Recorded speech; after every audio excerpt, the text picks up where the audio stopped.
Oh, hey. All right. You will be able, please share this. It is available at okliveevents.com. So you can download the app. You can go online, okliveevents.com, sponsored by Gateway Mortgage and also the Baskin Real Estate Specialist. That's me at EXP Realty. So make sure you share. It will be live and also archived after today's debate. So I'm going to turn this over to Dan.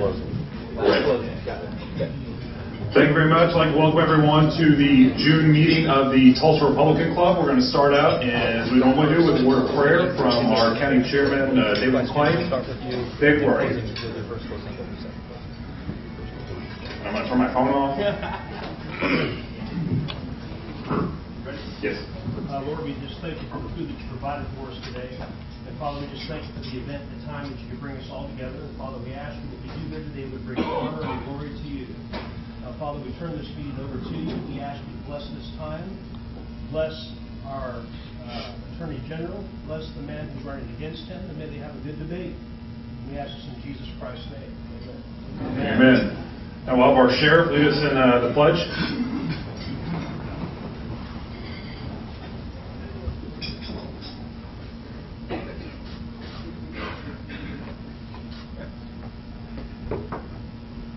Ready? Salute. Pledge.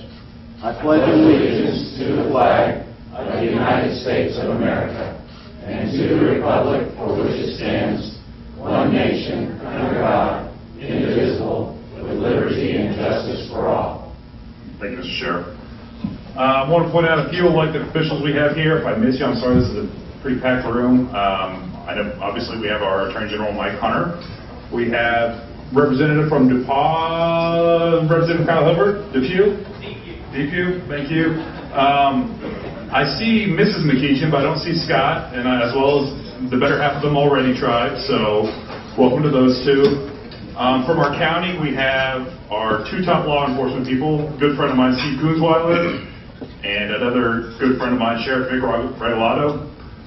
Glad I just work with you up here and not in your roles.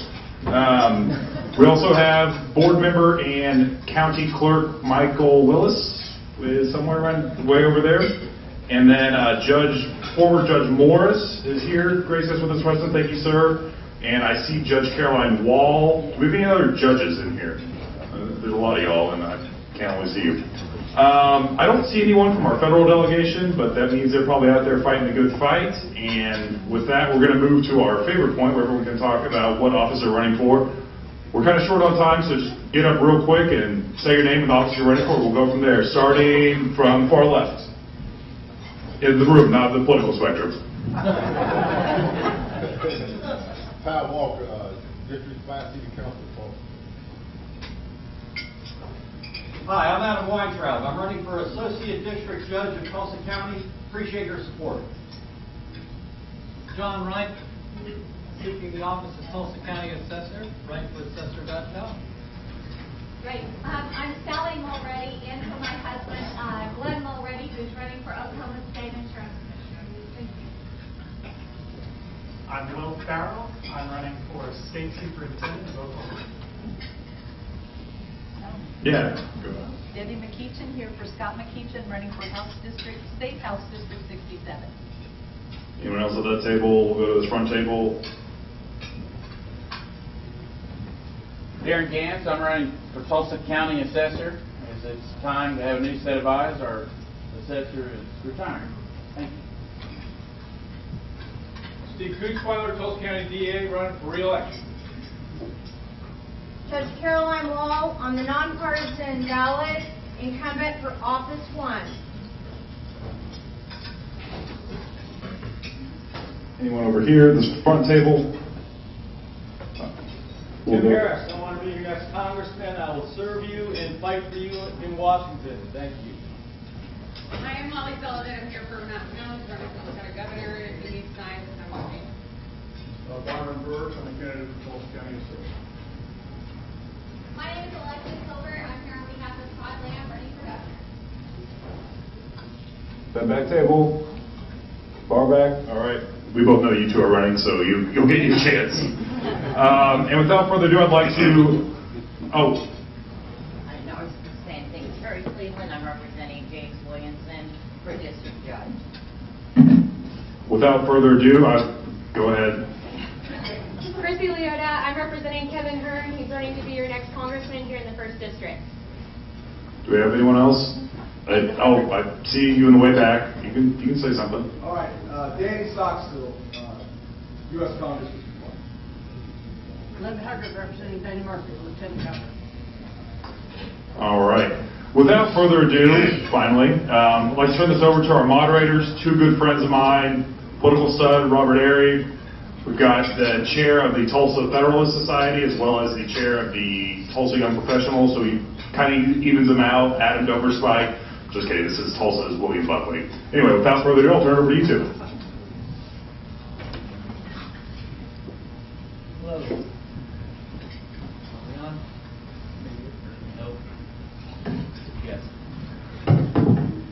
Hello, everybody.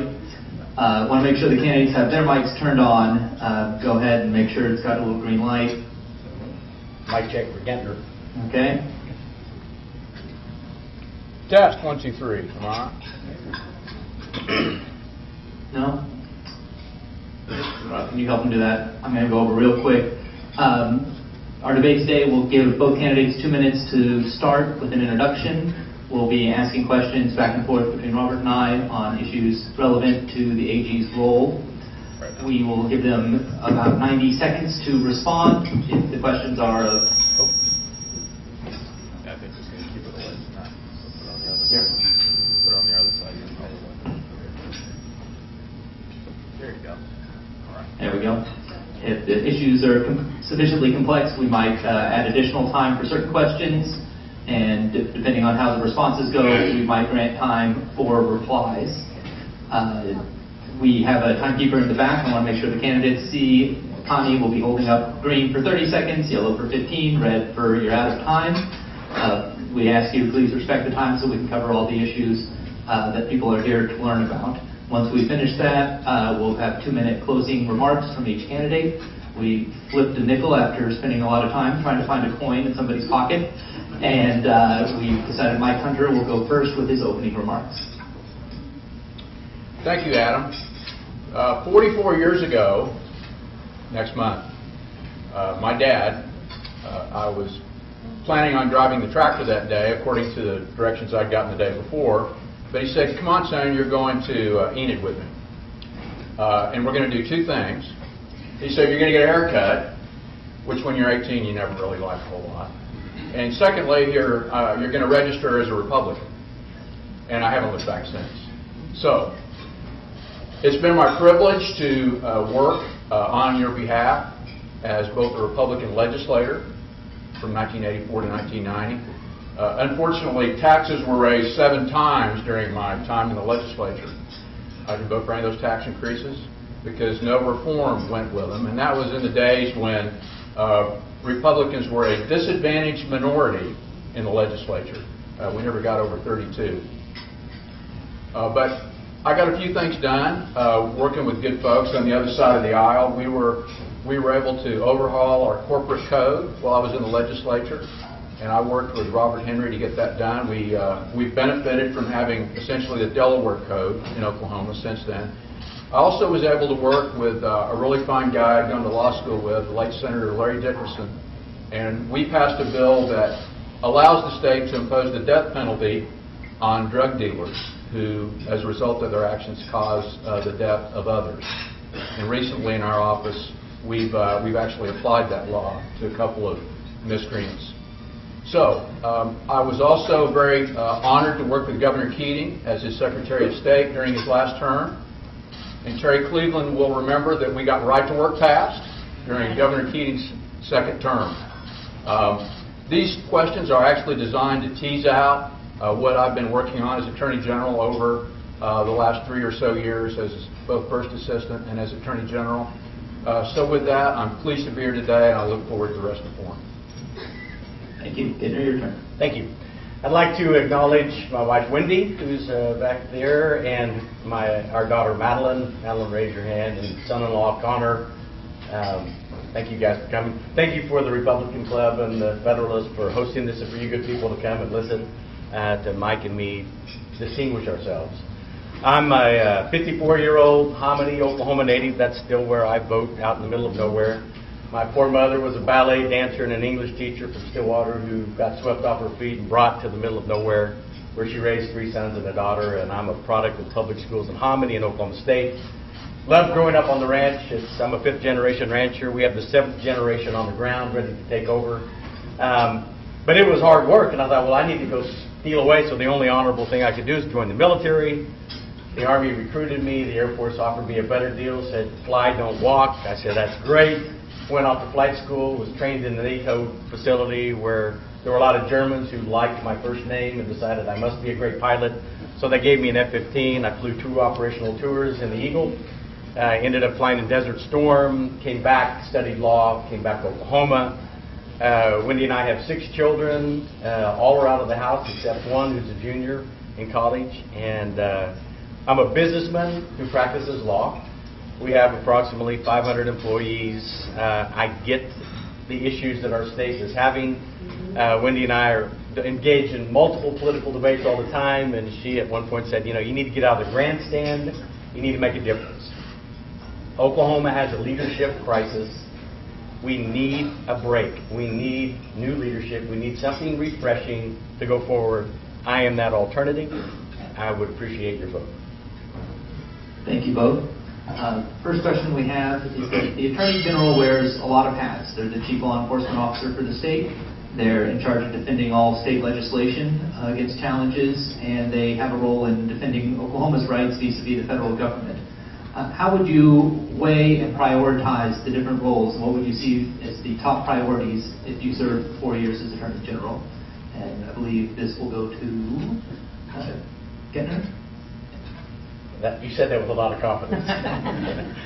As I mentioned in my opening, the Attorney General's office is complex, it's large, it's multifaceted. I have multiple businesses that I run and understand the management of people. The annual budget of the companies that we have on a combined basis is over $100 million. So I understand the expense associated with that. Your Attorney General must provide leadership and balance for the state of Oklahoma.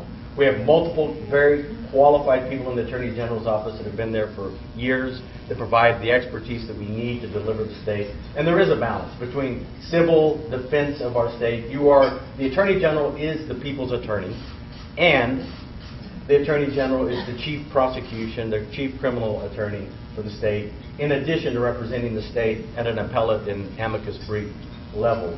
So those will all be balanced. They all are equally important, and we can't ignore one for the other. Thank you. Well, the principal role of the Attorney General of the state of Oklahoma, in addition to representing state government, which is sometimes challenging, is to represent the people of the state. And that's been my priority as Attorney General, and will continue to be my priority.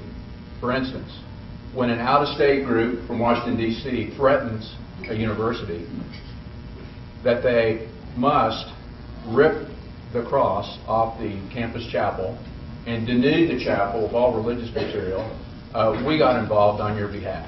There's no important right in this country than the First Amendment right that allows you to practice your religion. Therefore, in situations like this, when there are groups that seek to literally expunge any opportunity for people to practice their religion, we stand up on your behalf. Public safety is always going to be the priority of this office. What does public safety mean?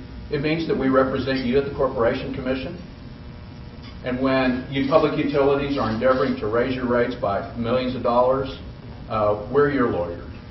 So, for instance, when OG&E wanted a rate increase, we were able to, based on thoughtful, incisive negotiation, if the Corporation Commission approves it, a $67 million reduction in your rates and an $18 million refund.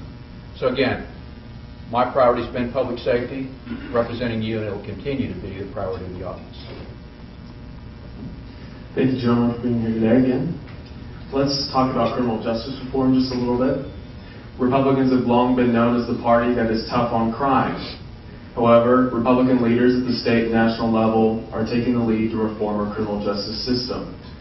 How do you define being tough on crime, and where do you believe Oklahoma should go in the future regarding criminal justice reform? This is you, gentlemen. So being tough on crime also means being smart on crime. There have been a number of criminal justice initiatives that have moved through the legislature over the last several years. I'll tell you where I draw the line with respect to violent and nonviolent crime.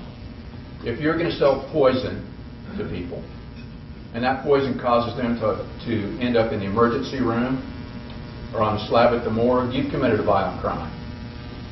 I believe that possession crimes need to be treated differently, but until we get serious about investing in diversionary programs in the state, we're not going to get those people the help that they need. So in effect, decriminalizing a lot of possession crimes was something we needed to do, but the other side of that equation has to be that we've got to invest more in drug court and mental health court. We've got to get these people the help that they need if we're going to get them back on the straight and narrow. So it's important to be smart on crime, and being smart on crime not only means that we treat offenses in a proportional way, but we've also got to provide support to get people away from a life of crime. Public safety is the #1 priority for the Attorney General's office, and we can't compromise that. And in the same breath, the people of Oklahoma have spoken with the criminal justice reform. So what we have to have is a significant effort, cooperation between the Attorney General's office and the state legislature to fashion remedies that accomplish these objectives. Paramount to that is a realization that you can't just flip a switch and people are now decriminalized. We have a criminal element, and many of whom never intended to be criminal. So what we need to do as a state is take a holistic approach and understand we must invest in mental health, we must invest in opioid reform and give these people an opportunity to become productive members of society, hand in hand with clear, compassionate enforcement of our criminal laws. And it's that combination that will bring Oklahoma forward so that we can lose this mantle of being #1 in everything that's bad and number 50 in everything that's good. And that is reflective of failed leadership. I want to do a follow-up. Connie, we'll do 60 seconds for this. Voters recently passed State Question 780 and 81. In your mind, we'll start with you, Mr. Drummond, do you think that that was good policy? Well, I think what we have is the people have spoken. And I think a distinction that we need to make for the Attorney General's office is I will not make law. I'm not an activist Attorney General. I will enforce law. That's the role of the Attorney General. And in this instance, the people have spoken, and it is the job of the legislature in conjunction with the Attorney General's office to fashion that in a form that is workable so that we have the support of our district attorneys as we proceed through prosecution, rehabilitation, and training. Well, there were two parts to that initiative, 780 and 781.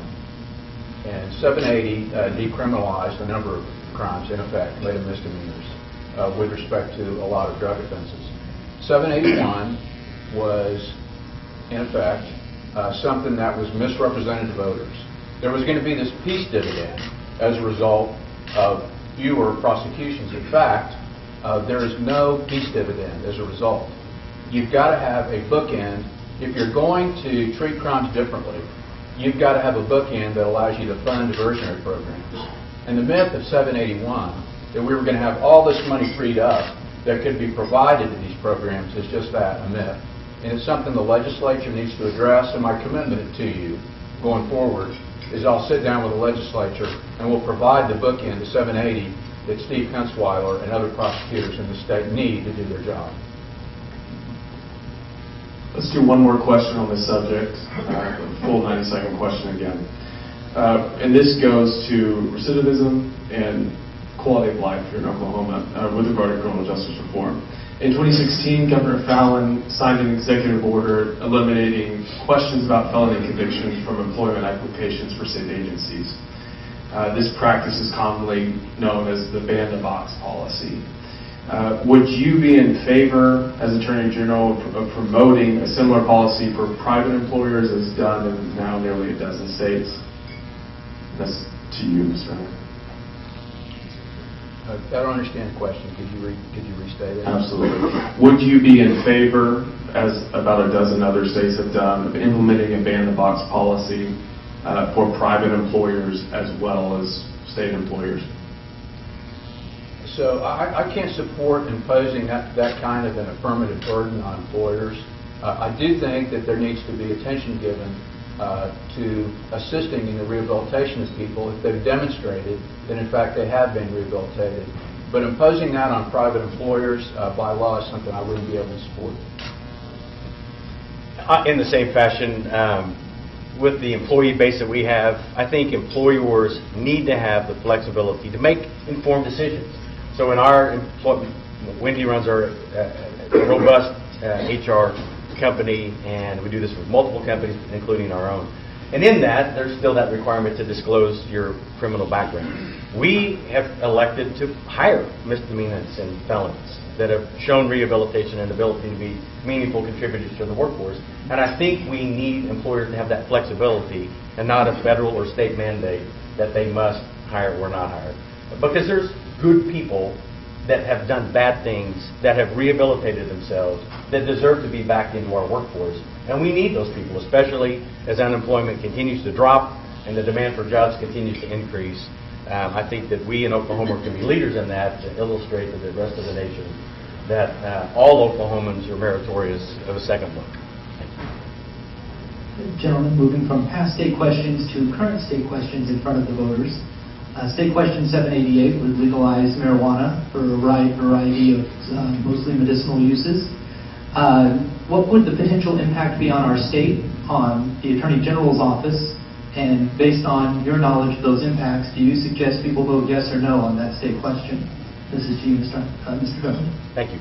I will, not politicize and give you my opinion personally on that, because I don't think it's appropriate for those running for office to opine. But I will give you my opinions.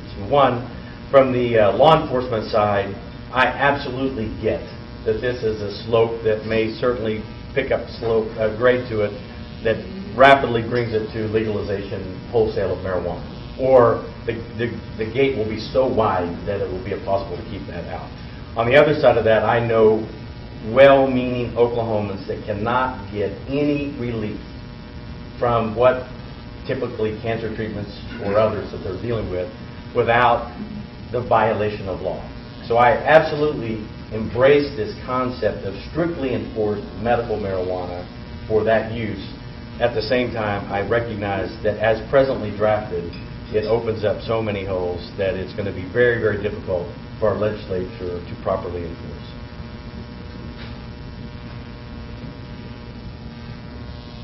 Mr. Hunt? So we don't get involved in politics in our office unless we make a determination that there's a public safety issue embedded in that political discussion. And clearly, State Question 788 threatens public safety. So my view is, if you are a proponent of recreational marijuana, State Question 788 is recreational marijuana light. This state question does not require the use of marijuana to be done under doctor's care. It doesn't require a prescription.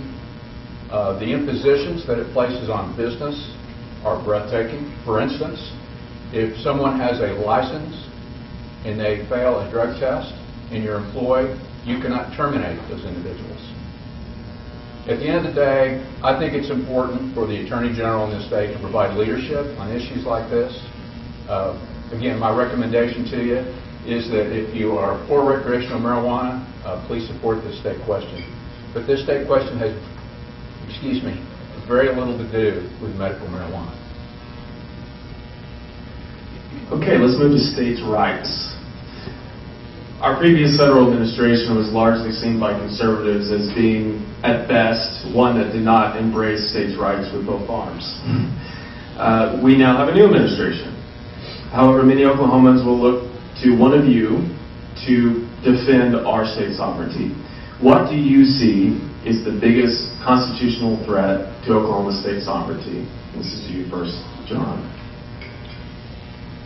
So the tension between Article 1, Section 8, which provides enumerated powers, and the 10th Amendment, which reserves any powers not enumerated to the states, is something that we in our office take very seriously. We take it very seriously when it contravenes our ability to make sure that voter rolls are accurate. And we recently were an amicus in a case just recently decided by the United States Supreme Court in which they supported states' ability to ensure that their voter rolls were accurate. The biggest responsibility of our Solicitor General unit is to protect federalism, is to ensure that we return to the traditional interplay between Article 1, Section 8 and the 10th Amendment. We look for cases to partner with Republican attorneys general around the state. I'm sorry to be partisan here, but we have a hard time partnering with our Democratic colleagues on these kind of issues. But you have my commitment that we're going to continue to fight for the interests of the state of Oklahoma and restoring the traditional boundaries of federalism in this country. I'm a strong proponent of Article 10 and state sovereignty. So as it relates to that, any time the sovereignty of the state of Oklahoma is challenged with anything enacted on a federal basis that goes beyond the scope enumerated by our Constitution, my office will absolutely defend Oklahoma on that, and we will collaborate with states in similar fashion. I think on that whole sovereignty issue, it also opens up this collaborative effort between the state of Oklahoma and the Native American tribes, who also recognize their sovereignty. And it is not articulated per se inside the 10th Amendment or Article 1, but it is absolutely something that plays into the office of the Attorney General as we interface with the Native American tribes. But on a whole, my opinion will absolutely support Oklahoma's rights, and we'll defend those vigorously. Thank you both. You bring up tribal relations. The federal courts have determined currently that the Creek Reservation has never been disestablished and it still exists, and we are currently on it. That case, I believe you both know, has been taken by the U.S. Supreme Court. We argued in the fall, titled Royal v. Murphy. I know the Attorney General's office is involved in that, defending Oklahoma. Could you talk about what the impact on Oklahoma would be if the court determines the Creek Reservation still exists, and what impact that would have on the Attorney General's office and tribal-state relations? This goes first to you, Mr. Drummond. I have reached out to several of the Native American tribes in Oklahoma already, talked to their attorneys general and their chiefs. It is an issue.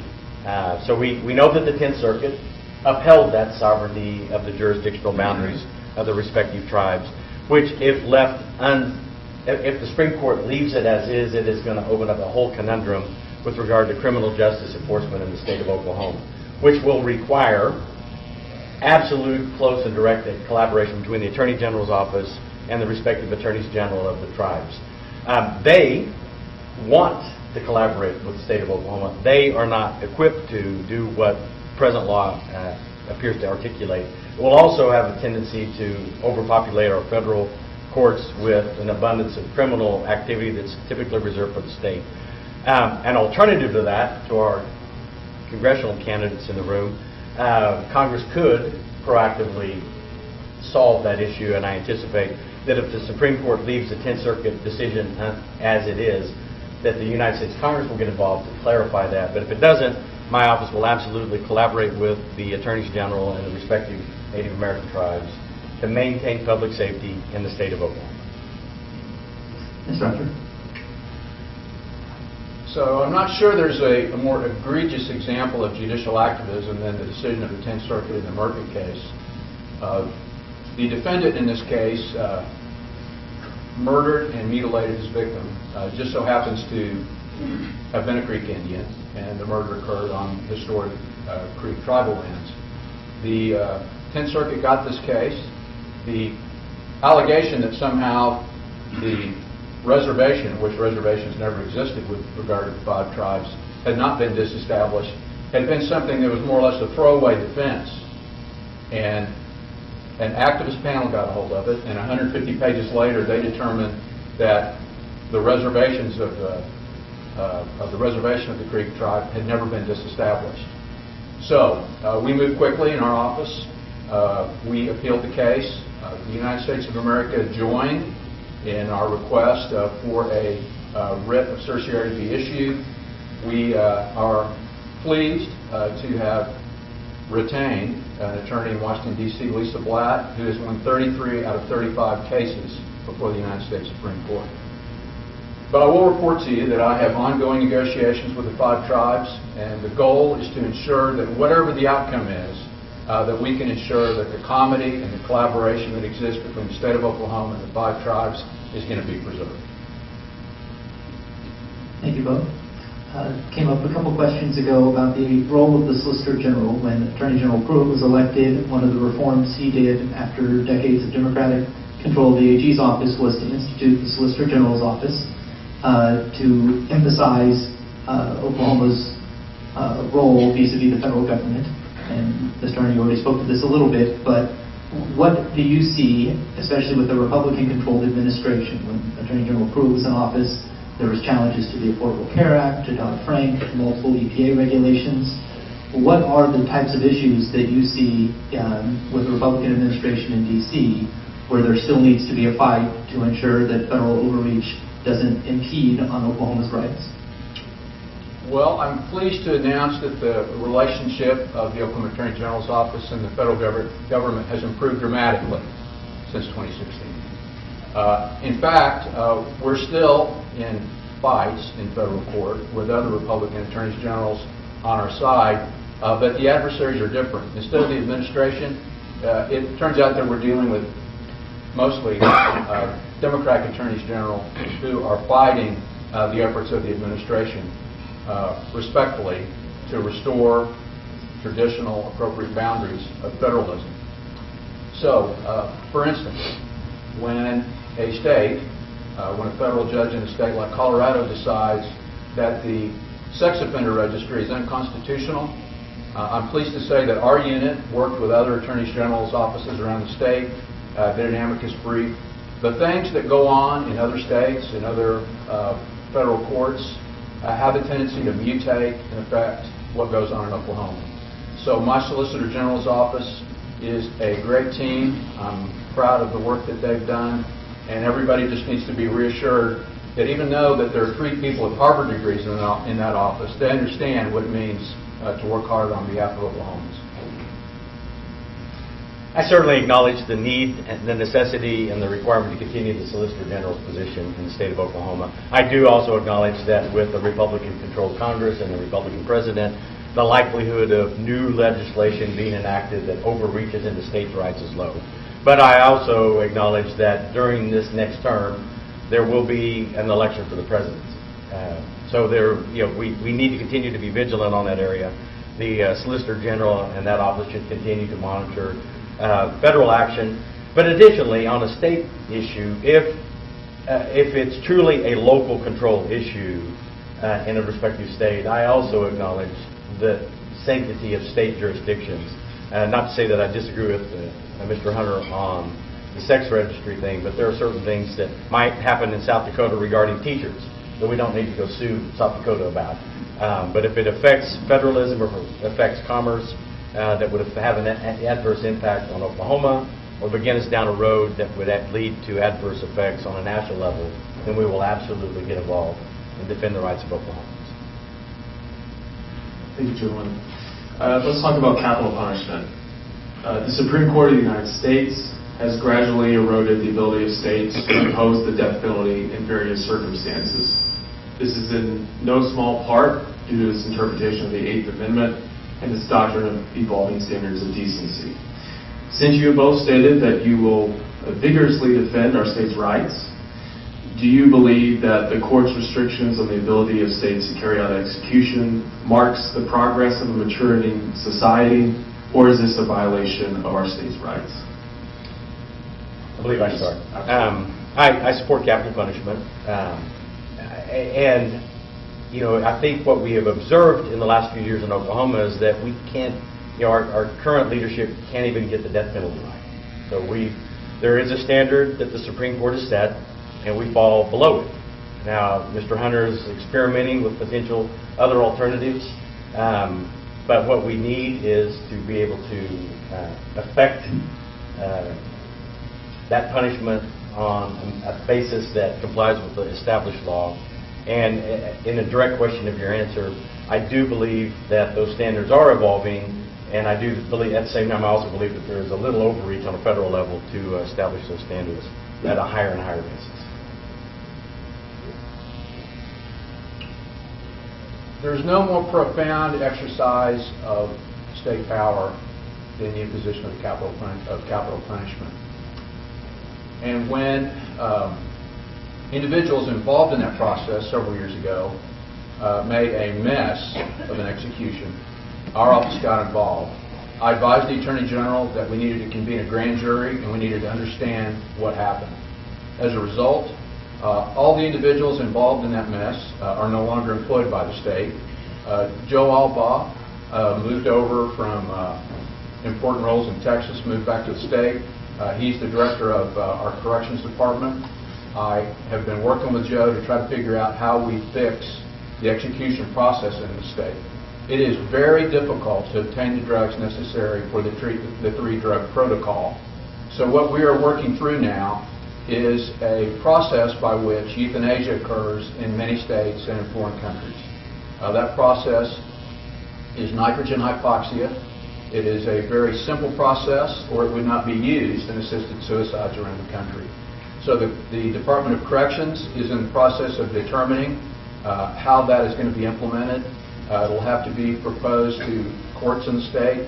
It'll have to be approved by federal courts in all likelihood. But we believe it's the most responsible way to deal with executions, to ensure that capital punishment is carried out in an orderly, lawful way. Capital punishment is proportional, capital punishment is a deterrent, and capital punishment is justice. Let's move on to a different subject, the prescription drug crisis here in Oklahoma. I think in an election cycle, this time period where there's a lot of disagreement about things, I think many Oklahomans believe that it's a problem and that something needs to be done. Under your direction, General Hunter, you created a commission and you've also instituted lawsuits against opioid manufacturers. As a conservative, typically we believe in personal responsibility and free enterprise. Why do you believe it is necessary to bring litigation against these manufacturers? And then in the response, Mr. Drummond, would you handle this in the same manner? So, let me start. Yes, sir. 1,000 Oklahomans are dying every year from overdoses, most of those attributable to opioids. Somewhere between 800 and 1,000 infants are born substance impacted. What's that mean? They go into drug withdrawal within a few hours of their birth. This is something that has to be addressed with an aggressive, result-oriented approach, and that's how we in our office, how our team has approached the issue. The commission that the legislature approved and that I had the privilege of chairing recommended 31 things the state needs to get a handle on the epidemic, 7 required legislation. We were able to get all 7 of those bills passed through the legislature. They give us more control over prescribing. They require prescribers to be better educated, and they give law enforcement more ability to monitor and supervise how pills come into the state. The decision I made about suing 4 opioid manufacturers was a thoughtful one. It was difficult because I've usually been on the other side of these lawsuits defending business. But what these companies have done is in effect criminal. In fact, Purdue Pharma was, by the Justice Department, a plea bargain was entered in which their executives pleaded guilty to crimes and paid the federal government almost $750 million. What these companies have done to this state is going to be tried to a jury, and we're going to allow a jury of Oklahomans to decide their accountability to you as taxpayers. We are in an opioid crisis, and it takes better leadership. We have to, I support the litigation against the manufacturers. It needs to be broadened to include the distributors. We have to get a cure with our pill-pushing doctors. There has got to be reform there. But we also need to look at the poor victims of this addiction and provide mental health and rehabilitation for those people. Presently, we have a lawsuit that's been filed. You've seen some media reports on that. I am critical of Mr. Hunter's selection, the process. There's no requirement to do an RFP, but when something, the most significant litigation for the state of Oklahoma in over a decade is happening, we should have had an RFP, and we should have had competitive bidding. Not that those who are litigating it are not qualified, but the reward is too great. If the settlement that he is predicted is achieved, then his political donors will get approximately $115 million in attorney fees, and that's abhorrent.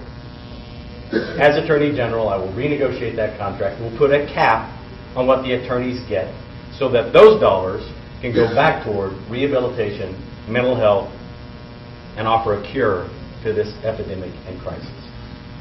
Mr. Arnold, we'll give you 60 seconds to respond to that. So when you've got a couple of attorneys who are members of the Oklahoma Hall of Fame, one's a former federal judge, one is viewed as the best in many ways, I think the best litigator in the state, Reggie Whitten and Mike Burridge. When you've got people like that, who also own the largest verdict ever issued in a state court, when you've got two people who are victims of the epidemic, Reggie lost his son to an opioid addiction as a result of being a great football player and being injured. Mike Burridge lost his niece. So we're not only getting two people who are great lawyers and who have demonstrated that they are successful when they go to court, we're getting two people, two great Oklahomans who are pouring their heart and soul into this case. And I'm very proud to be associated with them, and I'm very proud that on their behalf, I'm here today to tell you what great people they are. Mr. Drummond, you have 30 seconds. Notwithstanding the reputations of Judge Burridge and Mr. Whitten, who I think are fine people, this is not a sympathy case. The reward for them is too rich. It's simply too rich. And as you look into the contract that was signed by this Attorney General, 57% of the fee goes to Texas attorneys, 10% of the fee goes to a former state senator, and the balance to these two gentlemen. And that's just wrong. What you will get in my administration is transparency, accountability, best practices. Regardless of the standard, I think the Attorney General owes it to the state of Oklahoma to put Oklahomans before political patrons. Let's stay on outside contingency fee cases. In the 90s and before, a lot of Democratic Attorney Generals used outside contingency fees on the tobacco litigation, among other things. There was some pushback by Republicans nationally to not use outside attorney and contingency fees on behalf of the state for some of the reasons you're outlining, Mr. Drummond. When is it appropriate for the AG's office to use outside lawyers in a contingency fee capacity? When would your office do that? How would you go about it, Mr. Drummond? I think there are certainly times, we have limited resources in the state of Oklahoma, and any time that something would fall into a category of contingency fee, it's because there's great risk associated with the litigation expense. In this instance, we know with absolute certainty there's either going to be a settlement or a favorable verdict at trial. So you must be rational. For example, Ohio, 3 times the population of Oklahoma, has a cap on their attorney's contract fee at $50 million. Under the same ratio, ours is 3 times richer than Ohio, which is 3 times bigger. That's just wrong. That's political patronage. Openness, transparency, find the very best, and then hold them accountable. Mr. Hunter? I stand by the decision I made when I was referred to these gentlemen by people who've been fighting the opioid epidemic for years and years. When I evaluated them carefully, when I saw the contributions, for instance, that Reggie Whitten has made to his foundation to deal with the epidemic, I knew that I was getting people who weren't just great lawyers, but people who were going to pour their heart and soul into this case. I stand by that decision. It is in the best interest of the state of Oklahoma. Thank you both. Moving on to a new topic. You've mentioned a few times that the Attorney General's office is heavily impacted by what the legislature passes and what it allows you to do, including in the opioid epidemic. What is one piece of legislation that if you could wave your magic wand, you would have the legislature pass next session that affects the Attorney General's office? Mr. Hunter? I've been working with the legislature for a while to try to get a template developed for a criminal justice coordinating council. There is too much talking past each other with regard to law enforcement, with regard to prosecutors, with regard to people in mental health, with regard to corrections. This criminal justice coordinating council would ensure that everybody's at the table. The Attorney General, the Director of Corrections, law enforcement, prosecutors, the Department of Mental Health and Substance Abuse. The goal would be for us to collectively and collaboratively have a plan for how we get our numbers down in our penal system and how we ensure that we're getting money into rehabilitation and treatment and diversionary programs. So that is not occurring in the state right now. I think it's appropriate for the Attorney General to provide leadership in that area. I already have commitments from the President Pro Tem and the Speaker to run this bill, and I'm confident that we can get it passed next year. In January, you'll have an Attorney General who will be affirmative with your legislators. The perfect example and one of the primary impetuses for me running is when the legislators sought guidance from Mr. Hunter on the tobacco fee. It looked like a duck, it walked like one, but we called it something totally different. Predictably, the Supreme Court said, you violated the law, that's a tax. It put us into this conundrum. We got into this special session budget crisis because the current Attorney General was either unable or unwilling to call a duck a duck. And what you'll have with me is affirmativeness with our legislators whose hearts are right, who mean well. There are very few attorneys now in our legislature, and they need to rely upon the Attorney General to give them good, sound legal advice so we avoid these total waste of taxpayer dollars and put us into the crisis that we found ourselves in with the teachers that we continue to suffer from. So what we haven't had, but what we will have, is that affirmative action from the Attorney General who understands the law and will give Attorney General opinions formally and quickly when the need arises. Follow up on that, we'll do 60 seconds each. In other states, there have been attorney generals who have stopped defending certain state laws. Most infamously, in California, the state attorney general would not defend their marriage law in court. Mr. Drummond, this to you first. If the legislature passes things like the cigarette tax, and no matter what your suggestions to them are, would you not defend state laws at times, or will you defend all state laws? Well, I'm afraid I'd have to overcome my capitalistic free market tendency to tell them to go pound sand and find their own attorney. Notwithstanding that, it is the role of the Attorney General to defend the legislature. So I don't see an avenue through which I could abandon that role as much as I would like to in instances like that. What I think would prevent that is an Attorney General opinion, which is the rule of law unless overturned by the Supreme Court. So in the instance of my fee versus tax, had there been an Attorney General opinion that says the present legislation as proposed is unconstitutional, it wouldn't have passed. We wouldn't have been in special session. We wouldn't have the crisis that we presently have. So to answer your question directly, I'll defend them. What I anticipate is I won't have that problem because I'll instruct them. Mr. Hunter? Well, I regret that there's misinformation about any advice that I may have given the legislature with regard to the tobacco tax. In fact, in numerous meetings, I advised the leadership and the governor that the tobacco fee was in fact going to be viewed as a tax and would be very difficult to defend before the Supreme Court. We did our best, but in this case we couldn't make a silk purse out of a salad deer. So the responsibility of the Attorney General with regard to legislation is as follows. All legislation is presumed to be constitutional, and that there is no place for there to be arrogance around that responsibility. My responsibility as Attorney General, when legislation is challenged as to whether or not it's constitutional, to defend that legislation, and I will do so as Attorney General. Mr. Hunter, this will go to you first. We're going to talk about the Wind Catcher Project. The Wind Catcher Project is a $4.5 billion wind farm that will drive power from western Oklahoma, approximately 2,000 megawatts to 4 states, including Oklahoma through PSO. The Attorney General's office, after a number of proceedings, recently made a joint statement against the pre-approval of the project, and in addition made various recommendations, including ratepayer protections. Mr. Hunter, can you please explain your office's position, and then Mr. Drummond, you can respond. So let's say for the record that it is my view that Public Service Company of Oklahoma is a great company and a respected corporate citizen. In this case, their parent company, I believe, has given them a real pig in the poke, and they have struggled with how to deal with it. So a project was begun, the Windcatcher project.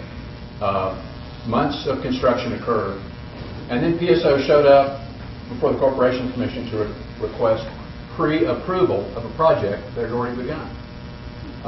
This project would add over $1 billion to PSO's rate base. PSO didn't follow the rules. They didn't come to the Commission and confer with the Commission before they began the project. And you know, rules matter when billions of dollars are involved. We've taken the position that PSO didn't follow the rules. We have reviewed the application and the contentions they make. We think that the benefits to ratepayers are in fact not benefits. We think it's going to cost ratepayers over $300 million over the life of the project. But what we've said is, look, PSO, if your projections are correct, if your analysis is something you want to stand by, build ratepayer protections over the 25-year life of the project, and we will support the project. So the Public Utility Division of the Commission and my office has proposed that settlement. We're happy to support the project if those ratepayer protections are included and occur during the 25-year life of the project. Thank you, Mr. Hunter. Mr. Drummond? I think what we've observed with Mr. Hunter's prosecution of this matter is the inability to distinguish what's in the best interest for Oklahoma versus his political base. And in this instance, the Oklahomans, we have to pursue all avenues of energy for Oklahoma's long-term sustainability. Now, if Windcatcher failed in some technicalities, they needed to clean that up, and shame on them, but proceed.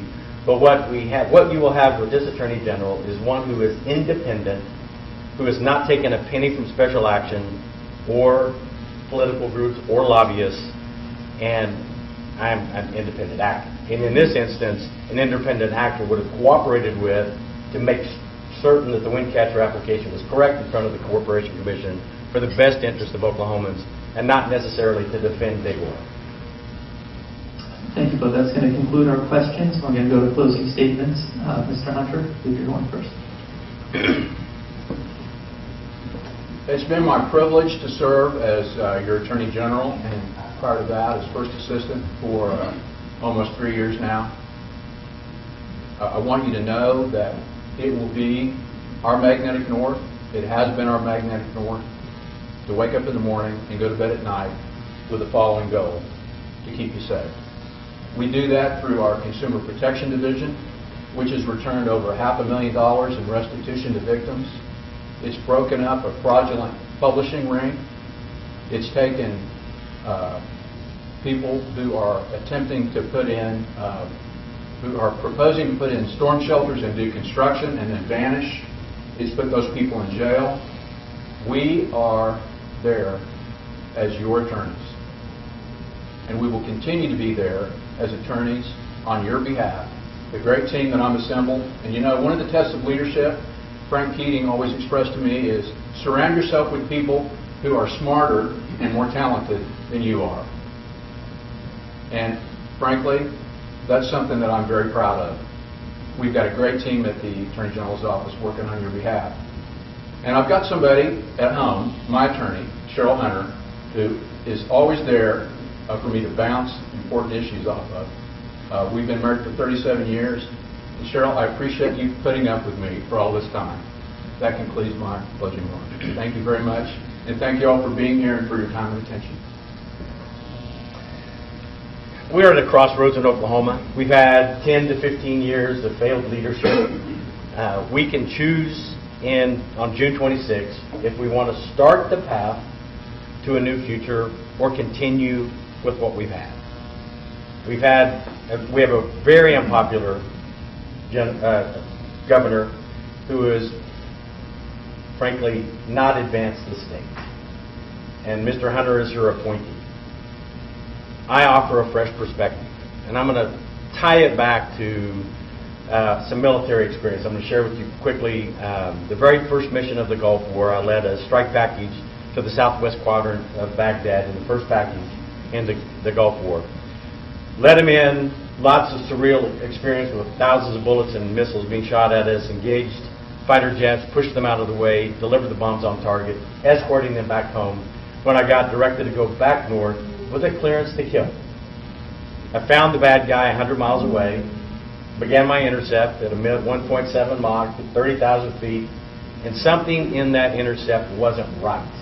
I was ordered a second time to kill. I was ordered a third time to kill, and I ignored it. At my personal sacrifice, I ran an intercept and brought back one of the members of my strike package, a Saudi Tornado, and landed him back in Saudi Arabia. In that instance, I put life and career ahead of myself. What we have had in Oklahoma for far too long are politicians who put their career before us, who put their next political appointment or their next office ahead of us. And what you will get from me is transparency, honesty, commitment to the state of Oklahoma to be your Attorney General to the benefit of Oklahoma, at the sacrifice of myself. With that being said, your vote on June 26th is profoundly important. I invite you to vote for me and support Oklahoma. Thank you. Please join me in thanking the candidates.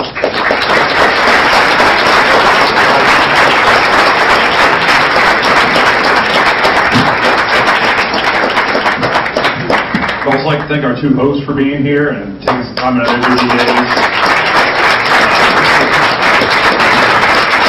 As well as our immediate past president, Connie Pearson. She does a great job behind the scenes making sure this runs smoothly. Big thanks to the Tulsa Live Events crew. I know we were changing things kind of on the fly, as well as the summit. They do a wonderful job always accommodating for us, especially when we RSVP to meetings so that we have a good count of how many people are going to be here. We're starting to do a much better job as a club, so I want to thank you for that. If you do not have your parking validated, or if you don't have $2 in your car or truck that can break a barrier, go get your parking validated. And with that, you all are dismissed. Thank you. Good job. Sir? I know. No Kevlar. That was the fun part.